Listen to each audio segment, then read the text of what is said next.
Hey guys, and I'm going to show you my top 5 games that I play on my Xbox 360.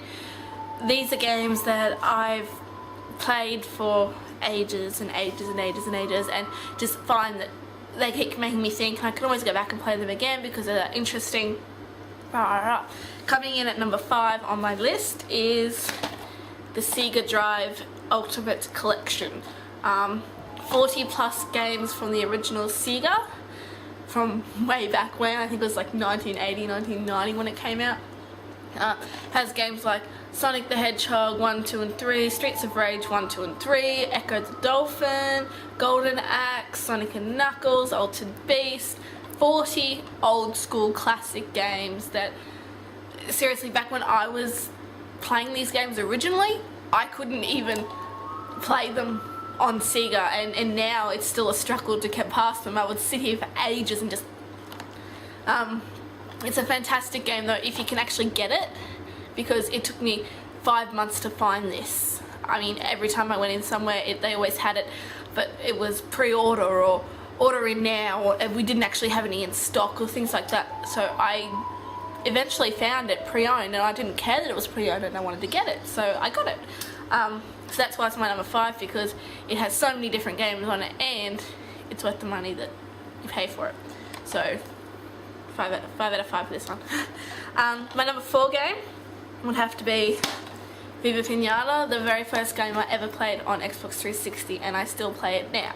It's not a children's game, okay? It takes a lot of thinking to actually get all the achievements in this game, because I still can't get every single one of them, because it's just, it makes it too hard.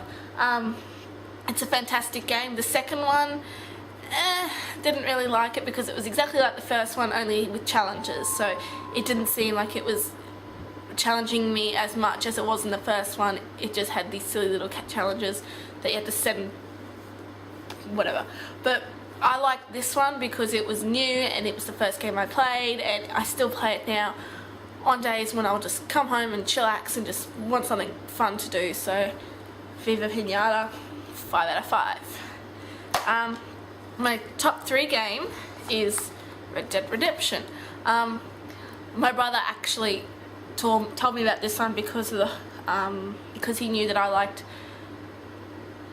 the Grand Theft Auto games and the Rockstar games. So because Red Dead Redemption is by Rockstar, I really like this game. A game where I can ride horses and I can be this tough outlaw guy and have all these secrets. And I've never played a Western game before, but I really like this one just because it's interesting and it's got a good storyline, and it's got the GTA themes there, but it's also got its Red Dead Redemption its own heart, its own soul, its own plot. So I'm giving this one 5 out of 5 as well, because it's interesting and it's fantastic and it's a well worth game. That's why it's my number 3.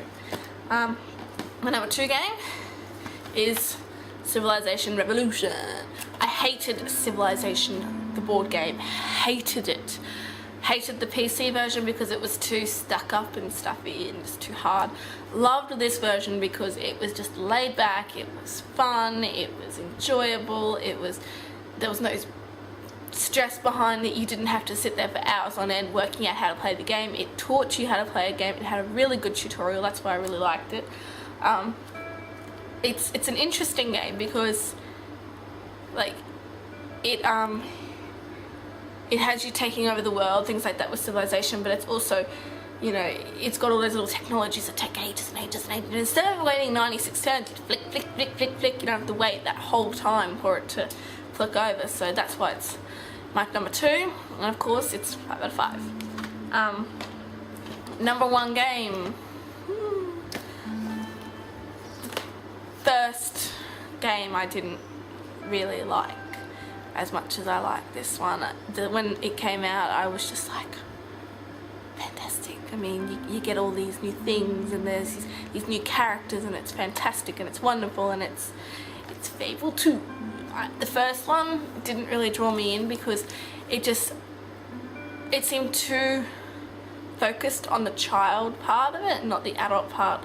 Whereas this one, being the child has the whole plot of it, but then when you grow up, a majority of the game is actually growing up, so it still has that part of it. The fact that you get a dog in this one is fantastic. You actually have someone to travel around the world with you.